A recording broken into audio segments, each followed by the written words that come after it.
Okay, hello and welcome everybody to today's Authors at Google Talk. I'm incredibly excited to be welcoming Liz Wiseman, best-selling author of the book Multipliers, and now here with us today to talk about her new and latest content, Rookie Smarts, Why Learning Beats Knowing in the New Game of Work. We've been incredibly lucky to work with Liz over the last few months as she's been looking at this content, and I'm incredibly excited for the content that she'll be sharing with you over the next 35 minutes. So welcome, Liz. Thank you, Alison.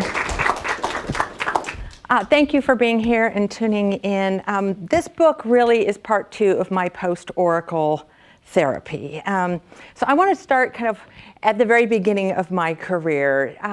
I began Oracle right out of business school, and all of my training was in business. Now, I had taken a Fortran class, and I had worked as a TA in the computer lab. And so that somehow seemed like enough for Oracle to give me my very first job teaching programming to all of the new computer science grads that we were hiring from the best universities out of the best programs. And so I got to teach programming to programmers knowing next to nothing about programming. And it was a really interesting, wild ride. And then my second job at Oracle was to run the training department. So I'm a year out of school. And they say, Liz, the company's growing like crazy. We need to train our workforce, which is growing rapidly. You are now the training manager for the company, and Larry Ellison wants a corporate university, so go build Oracle University. And I knew even less about doing that than I did about teaching programming. And really with actually no ideas of my own to draw upon, I started to kind of reach out and talk to all the other executives and figure out what really needed to be done to transfer knowledge and grow this rapidly growing software company. Although my self-confidence was probably high, my situational confidence could not have been lower. So I stayed really close to my stakeholders and worked in thin little pieces getting feedback along the way. We kept things really simple because at this point, I didn't know enough to even complexify things. That was my second job. And so my career at Oracle went on and on with very similar kind of roles, being asked to do things I knew almost nothing about. Just at the point where I'm starting to feel like I know how to do my job, 16 years into my career, it occurs to me that finally, for the very first time in my career, I have a job I'm qualified for. And it felt awful. It felt disappointing. It felt sure. It felt easy. So it was then that I left the cradle of my career and went out to do something that I didn't yet know how to do. And as I left Oracle, I felt unsure and I felt vulnerable. And it wasn't because I was stepping out into the unknown. I felt unsure because I felt as if I was carrying a liability with me. And I started to wonder, how might what I know get in the way of what I don't know? And about this time, a friend of mine, asked me this question. He said, Liz, what's the question that you're going to hold for this next year? And I wrote this question down. How does what we know get in the way of what we don't know, but perhaps need to learn? Because I could see that the world is changing. And that's really the question that I want us to explore together today.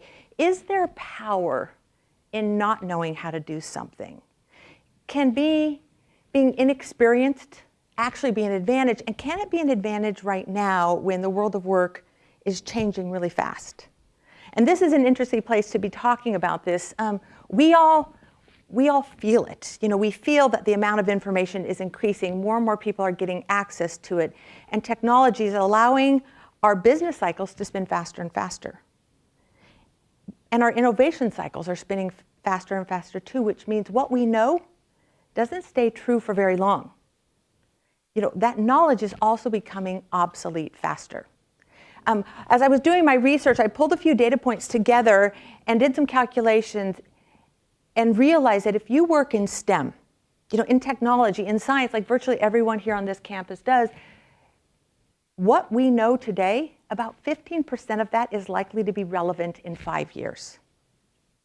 In this environment, perhaps the speed at which we learn is more valuable than what we know.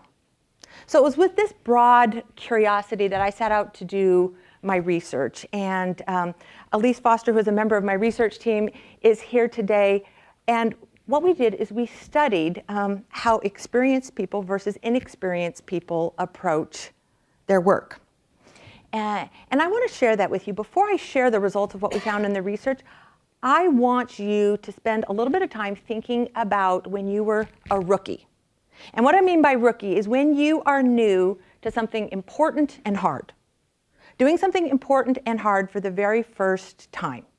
And I'm going to ask you to go back in time, go back in place to when you were in a rookie assignment. And I'm going to ask you to lock that in and start to think about that. And let me share with you one such rookie move. One of many stories of inexperience and the value of that came out of my research. This is Stephanie DeMarco. She graduated in 1979 from the University of California, Berkeley. Graduates from Cal, she takes a job in the financial services industry where she works for a small trading firm. And her job is to keep track of the trading for this firm. And very quickly she finds out that this is a really difficult job to do manually. This is just the beginning of the era of enterprise computing and automation. She can see what's happening around her. She goes to her management and advocates that they automate this process. Now, at the time, the computing industry was dominated by what we call big iron. DEC mini computers, the size of a delivery truck, housed in a data center, controlled by air conditioners, with a price tag of $30,000. It was the standard computing platform at the time. Well, $30,000 is a pretty hefty price tag for this small firm. Now, meanwhile, the computer wars are starting to wage, and actually Stephanie, with this work that she begins, finds herself right in the middle of these wars. Because, in the early 80s, IBM comes out with the first personal computer. Can't do much. Everyone considers it a toy. Don't even think it has a hard drive. It's got a price tag of $1,500. Well, within a couple release cycles, IBM is offering a PC that costs $5,000 that has the same computing power as this DEC mini computer with the price tag of $30,000.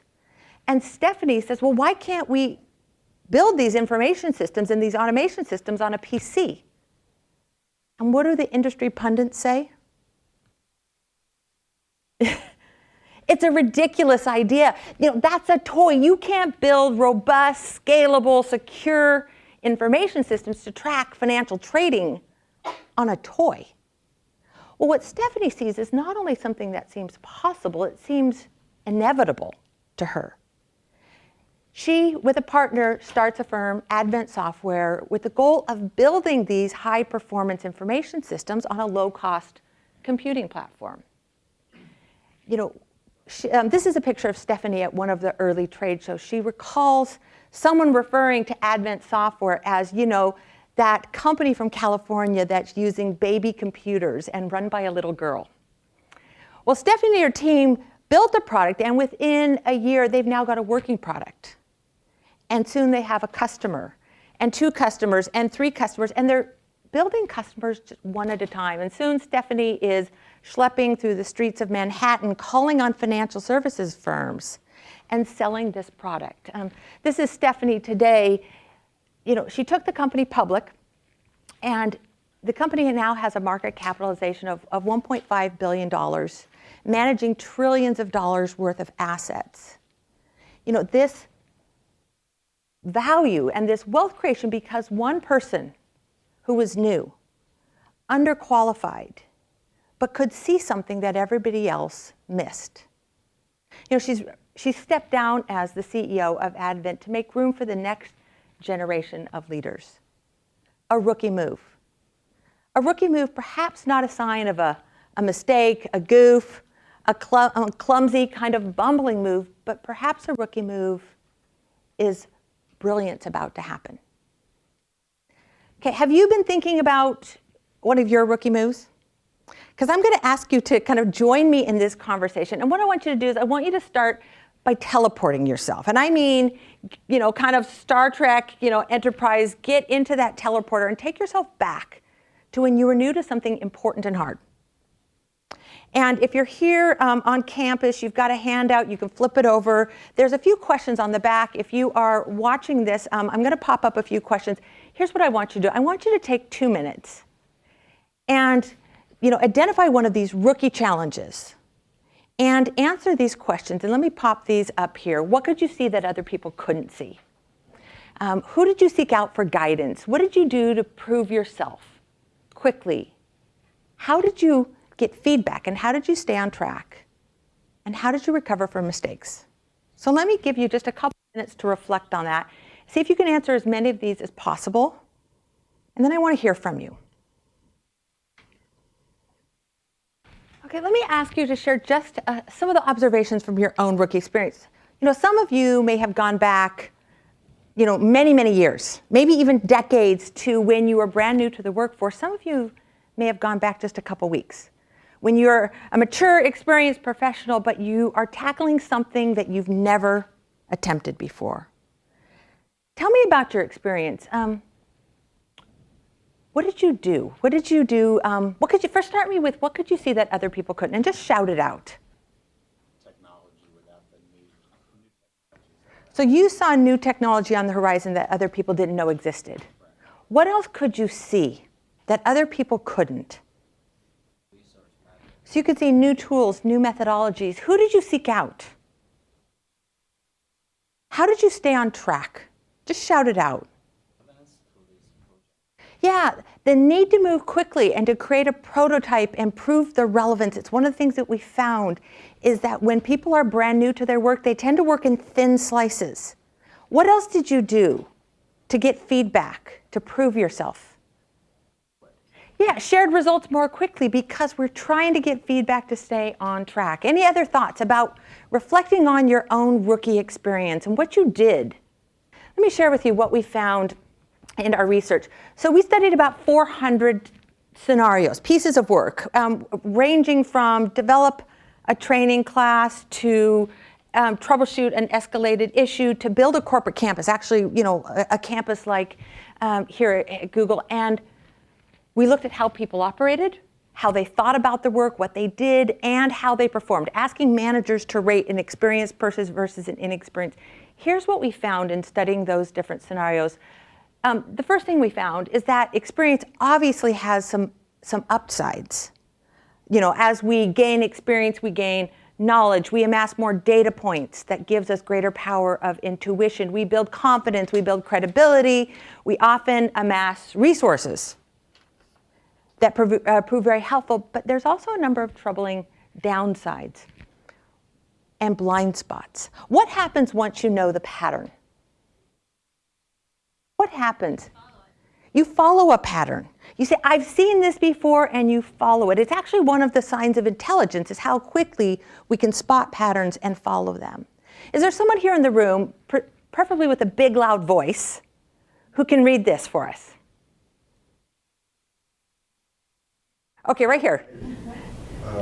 It doesn't matter in what order the letters in a word appear. The only important thing is that the first and last letter are in the right place. The rest can be a total mess, and you can still read it without problem. Okay, and keep going for us. Similarly, your mind is reading this automatically without even thinking about it. Okay, what happens once we know the pattern? What does our mind do? We start to fill in the blanks, and sometimes we fill in the blanks with what we want to see rather than what's there. Often once we know that there's a pattern, we overlook mistakes. Hence why none of us really can copy edit our own writing. Often once we know the answer or the pattern, we stop seeing new data points. We stop seeing new possibilities, new tools, new methodologies. Often we stop seeking out input. We often stop seeking feedback. And with experience inevitably comes bad experience. What happens once we develop scar tissue? Now, we all know what physical scar tissue is, and we've all got our scars. I have a couple scars on my knee that remind me, don't race your husband down, wildcat at Alta. landed me in emergency surgery, ACL reconstruction, and I think about that every time I'm at the top of a mogul run. But what does professional scar tissue look like? When someone suggests something and you've had a bad experience with this, quickly the hands go up, we stop that. I've done that before, it did not work out. Well, it's as if they touch this very sensitive scar tissue. And it creates a set of blinders. The other thing we found is that ignorance actually can drive top performance. And by ignorance, I don't mean stupidity. By ignorance, I mean intelligent lack of knowledge. And rather than share lots of data points that we found from the research, what I want to do is just kind of walk with me up what it's like when we're climbing a steep learning curve and contrast it to how we tend to operate when we have experience. Now, at the beginning of this learning curve is kind of the phase of ignorance. And this is where truly ignorance is bliss. And, we're asked to do something hard or maybe forced to do something new and hard. And we're telling ourselves, how hard can that be? Like, I've got this. Because we don't know how hard it is, often we just venture out. We see this kind of gentle learning curve and we embark. But once we get out there, we start to get our very first answer to that question and we find out it's actually really, really hard. And we start to look around and what do we see? We see the curve getting steeper. We start to see the gap between what we know and what we can do and what our peers are able to do or what's needed for the job. And this is where typically we start to panic. We start to panic. And it's a panic that either causes us to hold back and get frozen in place or to propel ourselves up this learning curve. We kind of start out in what I call backpacker mode, unencumbered. But once we're out there in this state of awareness, we start to look for who can help us. And we move into what I think is the most powerful form of learning is desperation learning. We don't learn because there's a talk on campus. We don't learn because there's a course or a curriculum or a competence model. When do we learn? We learn when we have to. We learn when it's too painful not to learn. And this is where we kick into what I call hunter-gatherer mode. We're looking around because we now understand how hard it is, and we're looking around for who can help. There's got to be someone who knows what we do. And we tend to go into this seeking mode. We found in the research that on average, inexperienced people seek out expertise at 5 times the level of experienced people. In other words, if you ask an experienced person to do a job, you tend to get one person's expertise. But when you ask a rookie, someone who doesn't know what they're doing, you tend to get 5 people's expertise brought to bear on the problem, a more diverse view of expertise and often a more current view. We then go into what I call firewalker mode because we're anxious at this stage. We still have a huge gap that we've got to close. And so anxious, we operate cautiously, kind of taking very careful steps, but we're also anxious to prove ourselves. And so we operate, as Allison said, we operate quickly, kind of like the way someone would walk the hot coals, very cautious about what you're got to do, but moving very, very quickly across those coals. And then once we're out on this frontier, if there's not really an option to go back, meaning we're either so far out there, everyone knows we're doing it, we've got to figure this out, or they've just backfilled your job and you don't really have a place to retreat to. We go into, pioneer mode, improvising, hungry, scrappy, where we work in simple ways, focusing on the basics, doing what we need to survive. And then in comes the contribution phase. And what we found is when we're inexperienced, when we contribute, we often contribute big. When we looked at how experienced versus inexperienced people operate, we found that in broad industries, people with experience outperform people without experience by a small margin. That's no surprise. But when we cut that data by the knowledge industries, we find that people without experience tend to outperform people with experience, particularly when the work is innovative in nature and in speed. They're faster. But then here's the unexplored part of the S-curve, the part that we often don't talk about. What happens when we see, we've been on this rapid ascent, learning fast, contributing big, and we think it's going to continue. Often we find ourselves getting comfortable in our own knowledge. We end up sort of protecting the status quo, protecting perhaps the resources, the teams that we've built. Often we end up guiding, advising, mentoring other people. We tend to pace ourselves. Rather than moving fast, we're consistent and we pace ourselves, where sometimes people are sprinting around us. And we settle in, often reusing what's available rather than reinventing and inventing new things. As Khalil Gibran, the Lebanese poet, said, he said, comfort is a stealthy thing. It enters as a guest, then becomes a host, and then eventually becomes a master. And this is where the blinders can start to kick in. As I was studying these rookies, and again, by rookies, I don't mean young or millennials. I mean the way we operate when we are new to something important and hard. I found this really interesting breed of rookies that I came to call perpetual rookies. People with deep experience, with years of mastery, and with a lot of success, behind them, were able to maintain what I call their rookie smarts. And it's not that they stay perpetually in this state of naivete. It's that they know how to toggle. They know when it's time to draw upon their hard-won wisdom and experience and bring that to bear on a problem.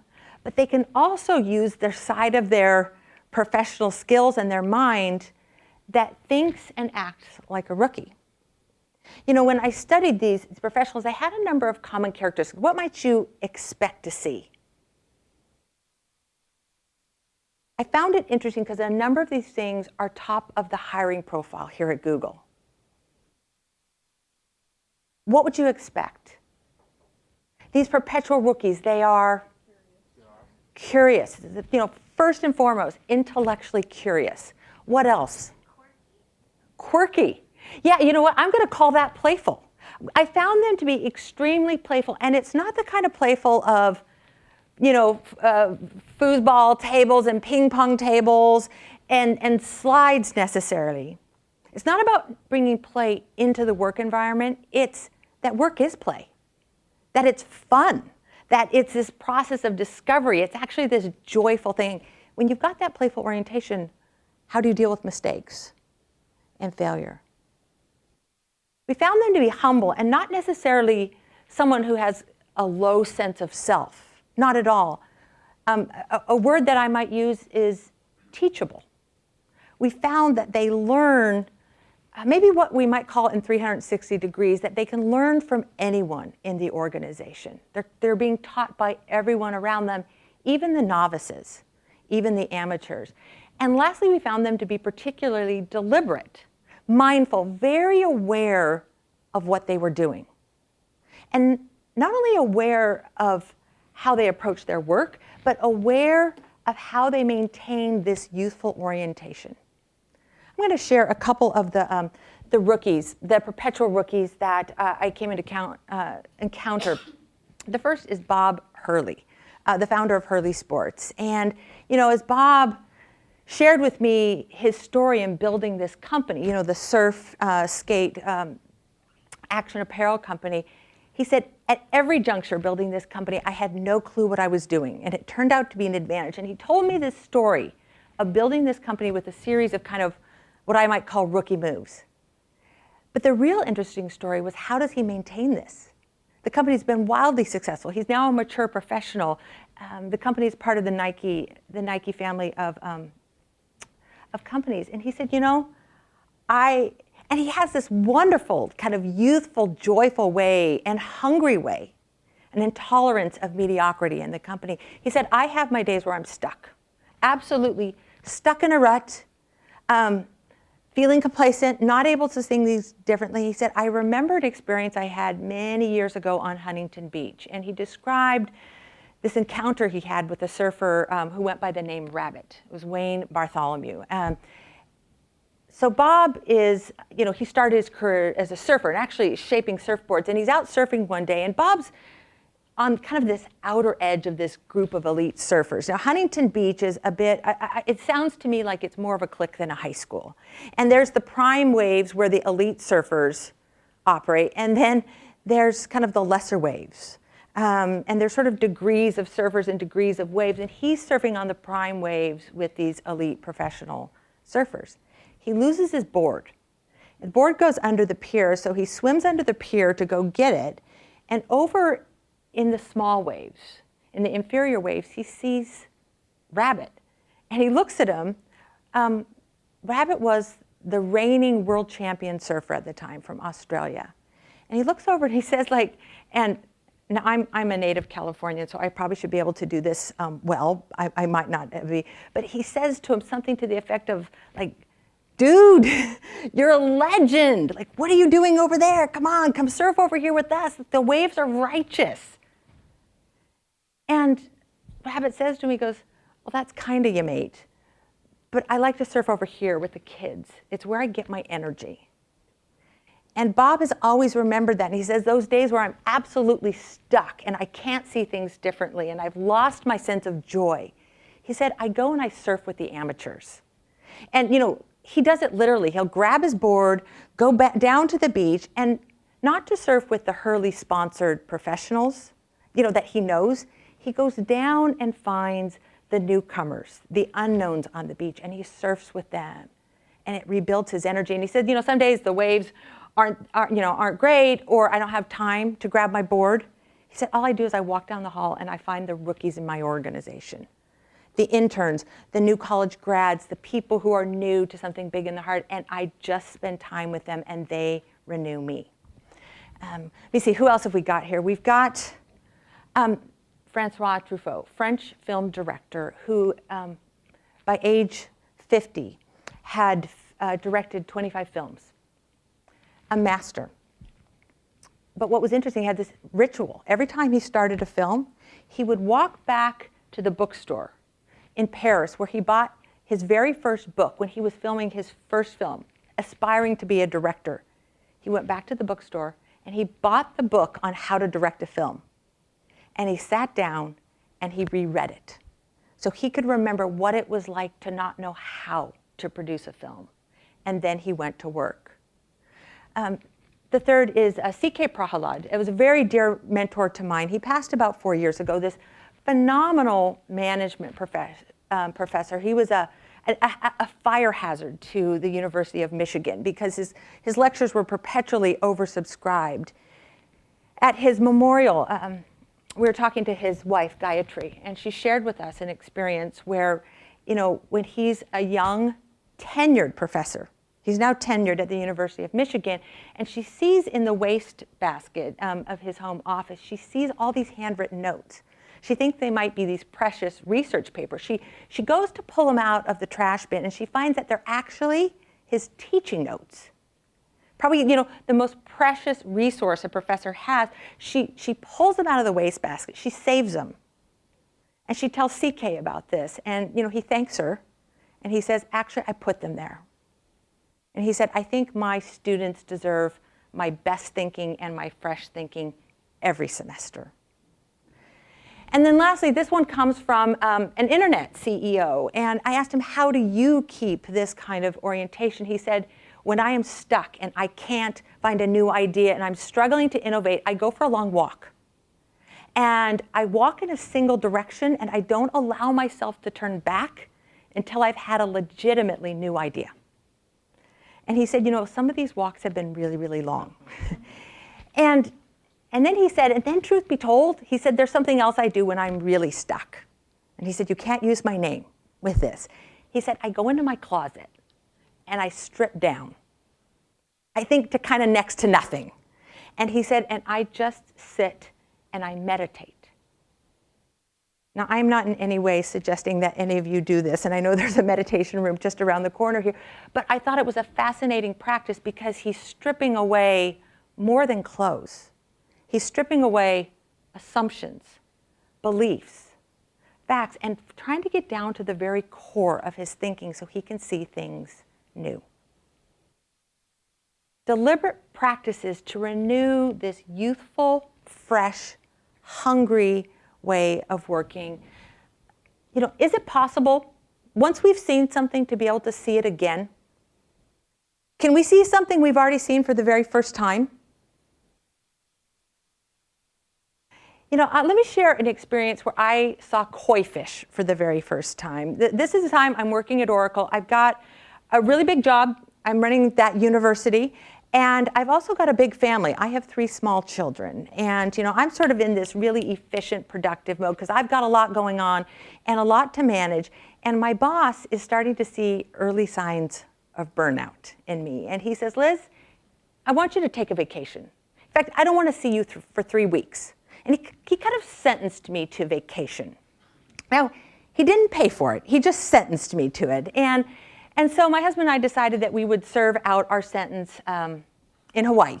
That's a good place to do this, on the island of Maui, Kaanapali Beach, at the Sheraton there. And we've got 3 small children. And anyone with 3 small children know there's really no such thing as a vacation with 3 small children. And we're about maybe 6 days into this vacation. And we get up one morning and time to go down to breakfast. My husband's sort of doing kind of the good husband thing. It's kind of one of these husband tricks. He says, oh, here, let me take the 2. Let me take the 2 girls, our oldest, and let me take them down to breakfast. He said, why don't you get Christian and meet up with us? Now, this is Christian. I dug up a picture from this trip. This is a 3-year-old, kind of nuclear core of creative energy. And he is jumping on the beds, bouncing off the walls, in his pajamas. And I've got to get him dressed and sunscreen. And I am still in my hurry and worry mode. Come on, kids, sunscreen. I'm the equipment manager for the family. And, hurry up. Come on. It's like, quit goofing off. Hurry up. It's time to go play. And as I was thinking about hurrying up, my little boy, I remembered something my boss had told me about a couple months earlier. He's a practicing Buddhist, and he practices Buddhist meditation. He said, I'd been trying to just be more present with his son, who was a little bit older, letting his son kind of set the pace and go where his son wanted to go and just be with his son. And I thought that was an interesting challenge, and I had tucked it away for a time when I could do that.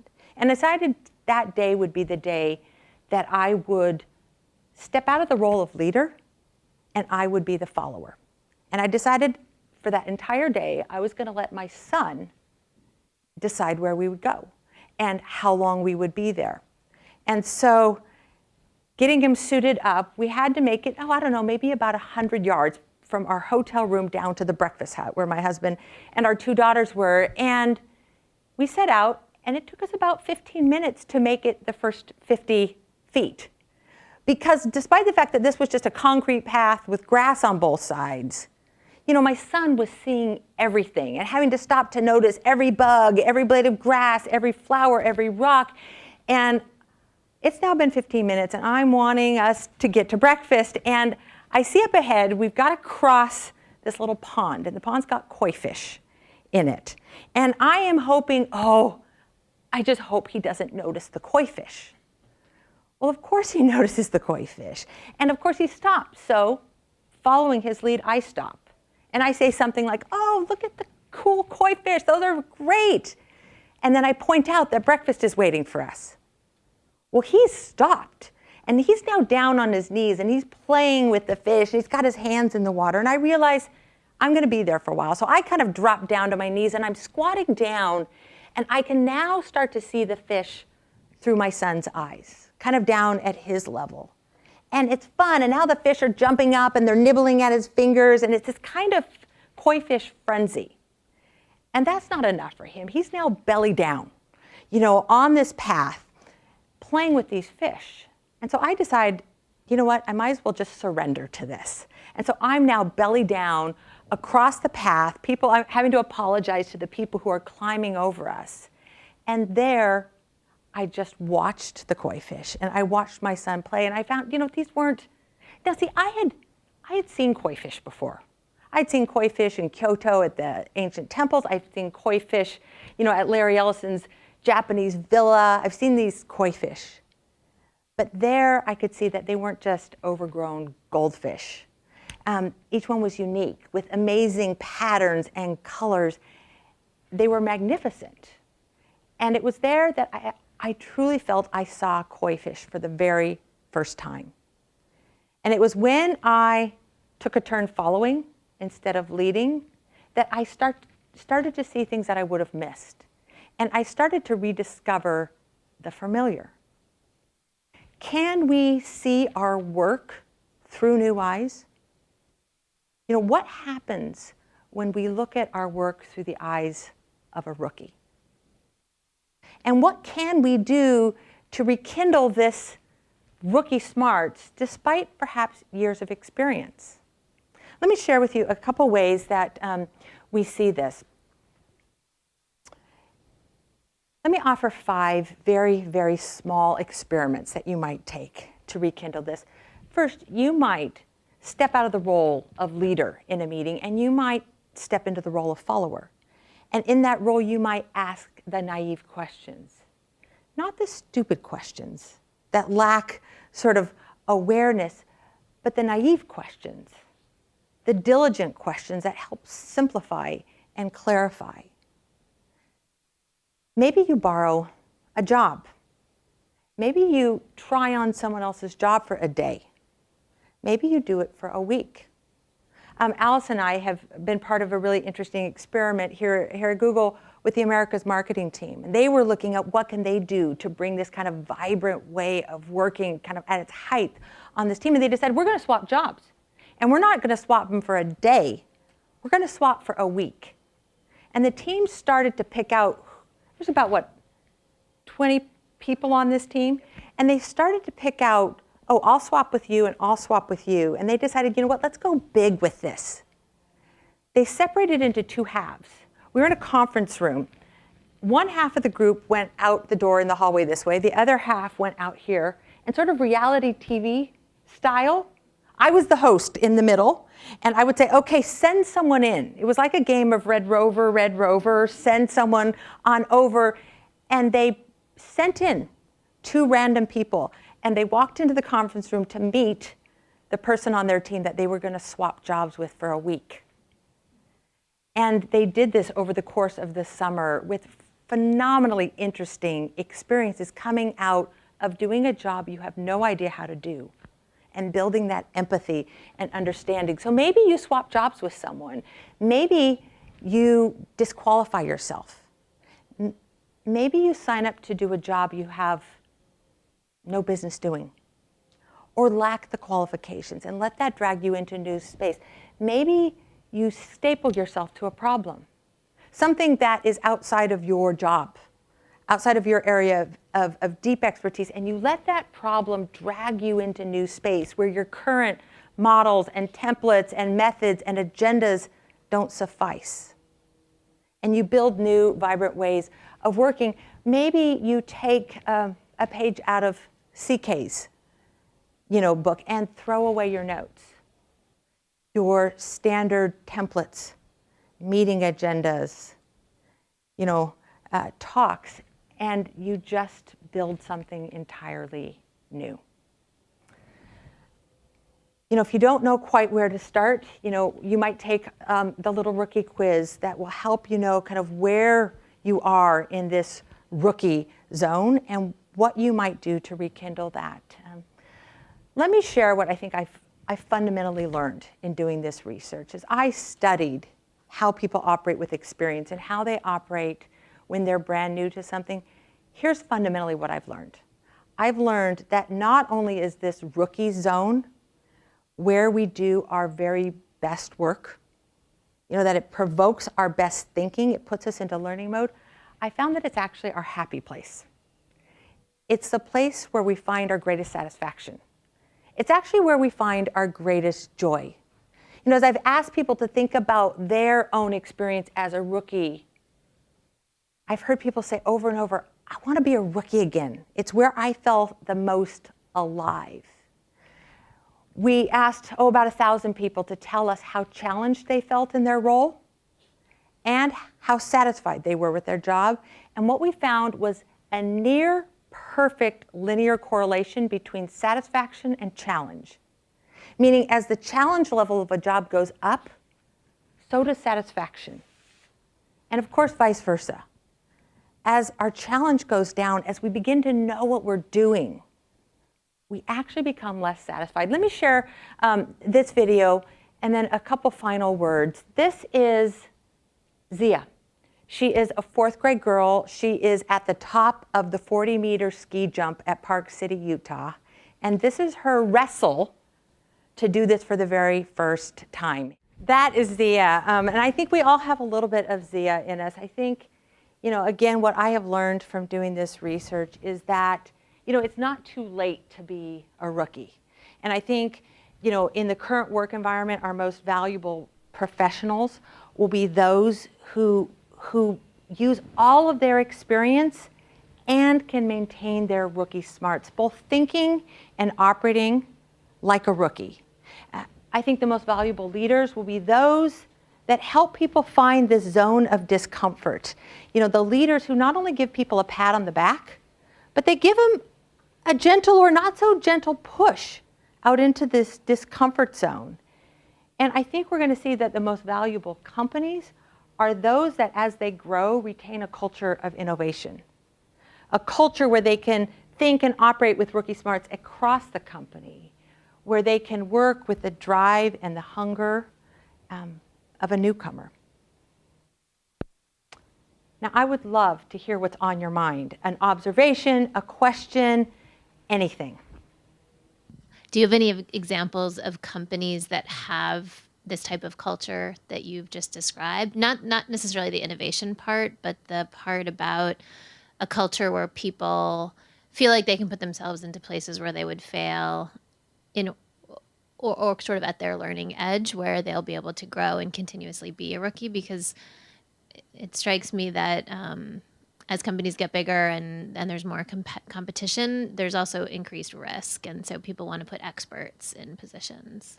Absolutely. And I think this question of are there companies that operate this way, it was actually one of the things that drove me to do this research. You know, I've born and raised in this area. I've spent my whole career in Silicon Valley. And, you know, everyone wants to work for the hottest company.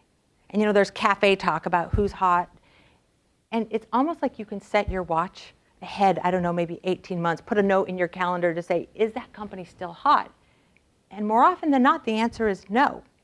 And are there companies that can continue to maintain this culture?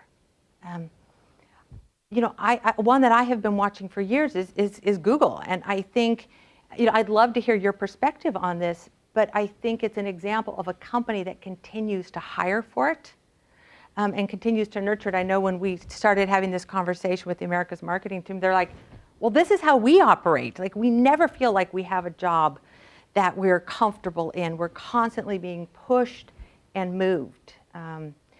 Vanguard is a really interesting one. This financial services firm, they have this extreme rotation culture. There's an IT manager, and he was suddenly put in charge of vendor management. Had no clue how to do this. He said in his first 2 weeks, he reached out to 25 people trying to figure out, what is vendor management? What are the questions I ask? They will move someone from heading up a financial services business, and then they'll ask them to serve as the CIO for the company, and vice versa. Nike has a very similar kind of culture, constantly pushing and looking for how do we find the voice, often at the bottom of the organization. They have something they call the new crew, where they get newcomers to the organization that they kind of elevate up. And they serve for a year kind of saying the things that need to be said across the company. BTS, global consulting firm is another really interesting example.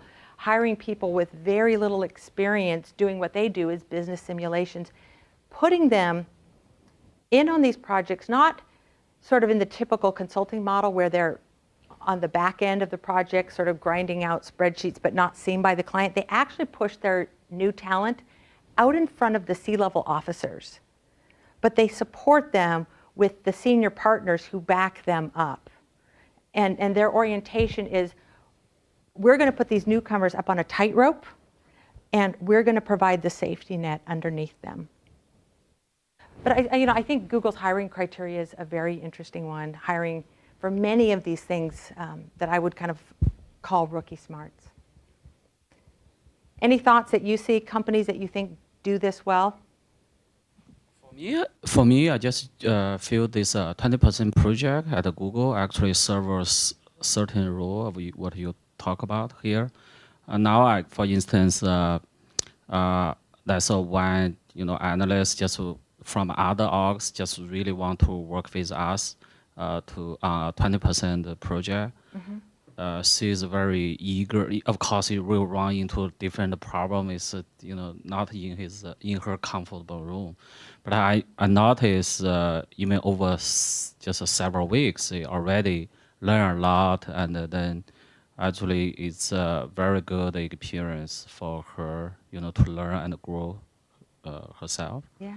That's just an example. Also, for me personally, also even just looking at her as an example, I also think for me a little bit senior analyst, I also maybe try to find some new, those new challenge, and just that's a way I feel I can learn more, instead of you always lead, right? Yeah, and I think you do see, from what I can see, seeds of this in the culture, and I think this is from my perspective, is one of the interesting challenges, because I believe that the path of least resistance for hot, young, fast-growing technology companies is for them to get very comfortable and complacent, and particularly those who have established a lead.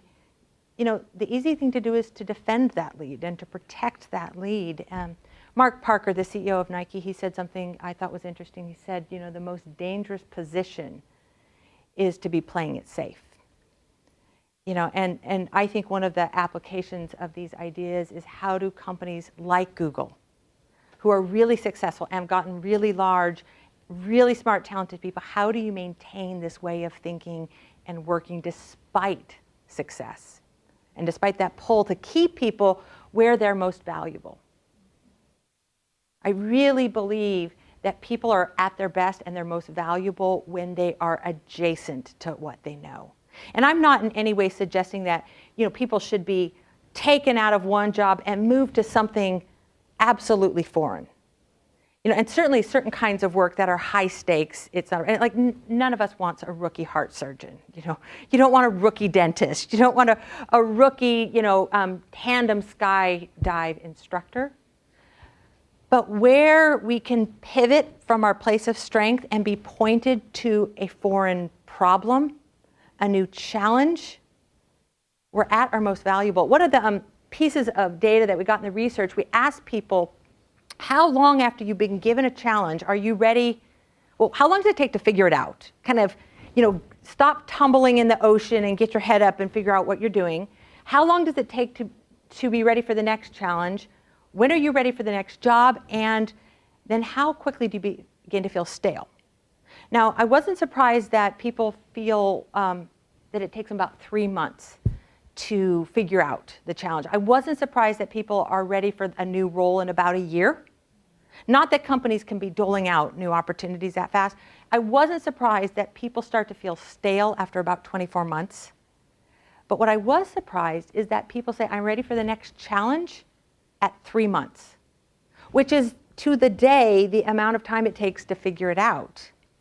And most managers can't, like I said, dole out new jobs and promotions, but virtually every manager can offer up a new challenge. And if you're in a management role, you might be thinking, is this person ready for the next hard thing, even within their role? That is what I think retains a culture of rookie smarts. You know, feeding your team a steady diet of challenge. Other questions or observations or complete disagreements? Yeah, I guess I'll give you agreement. I was so hoping for disagreement. But Sorry. No, before I came to Google, I was probably on the top of your S curve, had been there for a while. And then when I came to Google, discovered myself, you know, very much at the bottom, but not in a good way, because, you know, I was out of practice at learning, and I had been kind of riding on my laurels for a while. I realized I was kind of unconscious of it for quite a while.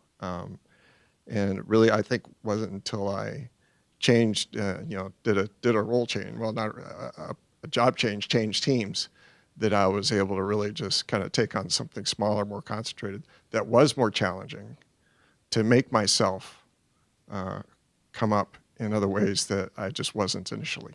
yeah, absolutely. And I think, you know, maybe a misinterpretation of some of this research in the book might be our most valuable staff are young people or millennials, and I don't think that's true. I think when people are in a rookie zone, they are tremendously valuable, and when we're young, we just have a lot more things to be rookies about.